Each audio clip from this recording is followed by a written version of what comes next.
盆栽からしたらもったいない松盆栽生産日本一の高松の盆栽園北谷温泉4代目北谷隆一です。今回のテーマはこちらにある、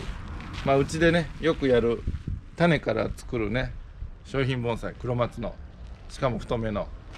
この長い徒長枝どういうタイミングで切るかっていうのよく聞かれるんですけども、それを今日実際ちょっとこの子切ってみようかなと、こういう切り方してますよと、そういうテーマでいきます。でちょっとお時間いただくんですが、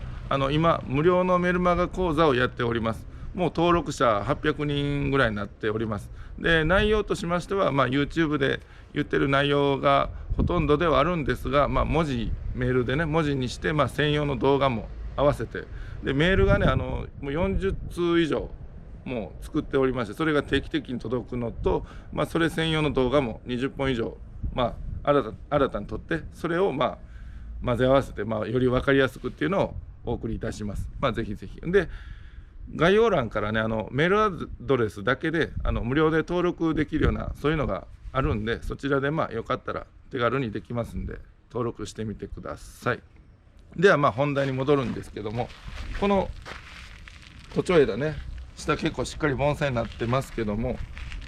この徒長枝下がねちょっと弱ってきてるんでね、この子切るべきだなという感じなんですね。ただこの子ちょっと最後の方にまた切るんですけども、ここに至るまでちょっとご説明しようかなと思います。最初がね、今2020年秋に取ってるんですが、これは2020年春にね種をまいたのが、これぐらいの大きさになってると。こんな細いね爪楊枝みたいな、もうどんないい木もね最初はもうこの子からスタートということですね。でそこからこれが生まれて1年目2年目3年目、これぐらいになったらね3年目ぐらいになったらちょっと針金でねしっかりと根元にねギュッと曲を入れた方がいいですね。でこれ4年目なんですけど、本来ここで1回も曲がっとってほしいんですけど、ちょっとかける暇がなくてかけ損ねた感じです。ちょっと太いですね。これぐらい太いとなるとかなり曲げるのは厄介なんで、できたらここまで太る前に針金で曲げた方がいいです。これもしっかり無理して曲げようとは思ってます。でこういうふうに曲げた後、これ5年目ぐらいですね。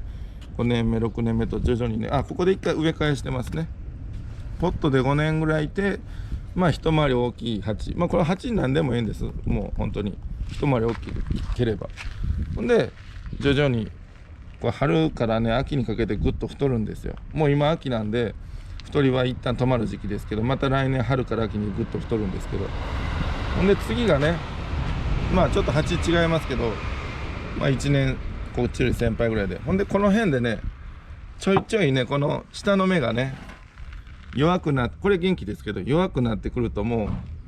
う上を切らざるを得ないタイミングが来るんです、ものによって。でこっちの徒長枝にすっごい栄養取られてるんで、下が弱ってるとなると切らないと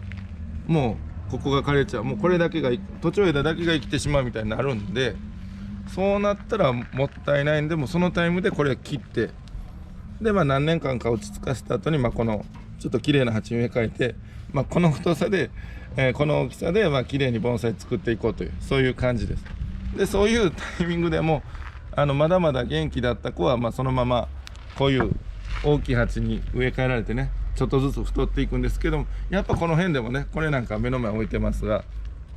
この子今めっちゃ元気ですけど、徒長枝ついてた時は枯れそうだったんですよ。で切ったら元気に戻ったと。だから途中脱落者みたいなのがちょいちょいおりながら、それもくぐり抜けて、最後の方ね、これも12、3年経ってますけども、しっかり徒長枝でね太らされた子がね、下側も枝しっかり蓄えてね、もうこうなったら完璧ですね。これうちでもかなりいい子ですね。もうお嫁に行くの決まってるんですけど、ちょっと寂しかったですけどね、そうですね、どうしても欲しいという方がおられてお譲りしたんですが、こうなったらかなりいいですね。だからこれをつけておればつけておるほど、こういう太い状態に最後のねしっかり太い状態になっていくと。でも途中でもう切らないと枯れるっていうのは、もう徒長枝をのけて生かす方に方向転換すると。で先ほど最初に言ってた子なんですけども、今ね11月1日なんです。今日撮ってるのが。でちょっと目切りして目がちょっと小さすぎますね、この子はね。多分徒長枝に栄養取られすぎなんだと思う。徒長枝なんかもうめちゃくちゃ元気ですからね。でこれどう切るかと言いますと、ここいきなりドンって切るパターンもあるんです、根元でいきなり。それでもちょっと間隔は空けて切った方がいいんでしょうけど、でもなんかやってましたらね、いきなり切るとね、このショックがある子が時々出てくるんですね。切ったことによるショックで枯れる、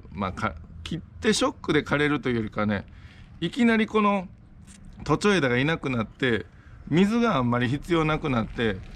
ほんでいつも通り水やってたら、他のと同じようにやってたらこの子に水が行き過ぎて根腐れみたいなね、そんなことが時々あるんで、水さえ気をつけたらここで切ってもええとは思うんですけども、たまに切ったショックもあるのかな。なんでいろいろ無理する必要がないと思う方は一回ね、徒長枝のねこの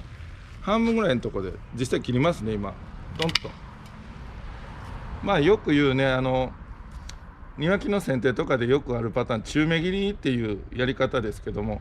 これで一回ね葉っぱ残しとったら、この徒長枝をこの子があんまり吸わないようになると思います。で一回これで弱らされてしばらくしてから下の根元を切ると。もしかしたら一回ねここで準備させておいて、この辺で切るのもありかもわからない。はい、ほんでしっかりこの子にね枯れる準備をさすというかね、こっちもう水いかなくていいぞっていう準備さしといて、もうこっちに水いかなくなったなと思ったタイミングで根元で切るっていうのもありかもわからない。これも今ね試しにもう全部切っちゃいましたけど、今の僕の今の考え方では、これを時期空けてねゆっくりと何段階にも分けて切ったらより安全なのかなと思います。急ぐ必要はね多分ないと思うんでね、安全にね枯らしたらもったいないと僕もずっと言ってるんで、枯らさないようにするんだったらこういうふうに2段階3段階で切った方が枯れないかなと思います。こんなねすごいですよね。結構持ったら重いんですよこれこんな感じで切られた子はもう盆栽になるから、ちょっと枯れだから、盆栽にもうなる感じがね出てますよね。またねこれちょっと長めに今残してるのももうちょっと完成、そうですね、何ヶ月かしたらすり切りで切って、この切り口もねカットパスタっていう粘土みたいなやつ、パテみたいなやつ、そういう何でもいいんですけど、では保護した方がいいですね、この切り口はね。では今回この種から育てる黒松のこの徒長枝をねどうやって切るんだという結構ご質問あったんで、それにお答えするような動画だったんですけども、安全策だったら何段階かに分けると、いきなり切るんでもしっかりパテやってその傷口を保護してやって、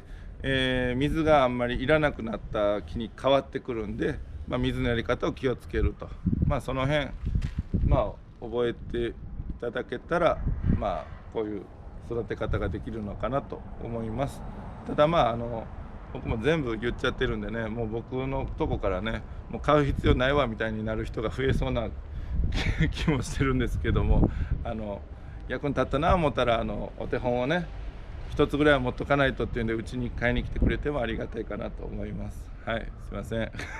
では今回は以上です。盆栽からしたらもったいない北谷温泉4代目北谷隆一でした。チャンネル登録高評価よろしくお願いします。